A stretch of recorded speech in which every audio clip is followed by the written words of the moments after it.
श्रद्धा आणि तर्क, देव आणि नास्तिक हे युद्ध वर्षानुवर्ष सुरूच आहे.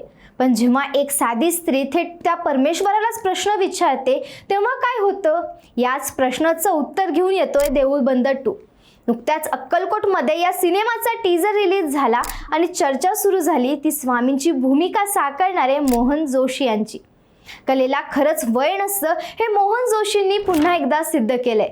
देऊळ बंद 2 मध्ये पुन्हा एकदा ज्येष्ठ अभिनेते मोहन जोशी श्री स्वामी समर्थांची भूमिका साकारणार आहेत. विचार करा, वयाच्या 75व्या वर्षी जेव्हा शरीर साथ देत नसतं तेव्हा या माणसाने सलग 33 तास उभं राहून शूटिंग केलं. नुसतं उभं राहणं नाही तर भर उन्हात, डोंगर दऱ्यात आणि शेतशिवारात मैल पायपीट केली. टीजरमध्ये त्यांचा तो वेग आणि चेहऱ्यावरचं तेज पाहून कोणालाही वाटणार नाही की हे वय 75च आहे. या चित्रपटात मोहन जोशी यांच्यासोबत अभिनेत्री स्नेहल तरडे मुख्य भूमिकेत दिसणार आहे. त्याशिवाय प्रवीण तरडे, महेश मांजरेकर, प्रसाद ओक, मंगेश देसाई, ओम भूतकर आणि संस्कृती बालगुडे असे दिग्गज कलाकारही महत्त्वाच्या भूमिकेत झळकणार आहेत. हा चित्रपट 21 मे 2026 रोजी संपूर्ण महाराष्ट्रात प्रदर्शित होत आहे. तुम्ही हा चित्रपट पाहण्यासाठी किती उत्सुक आहात? कमेंट्समध्ये नक्की सांगा.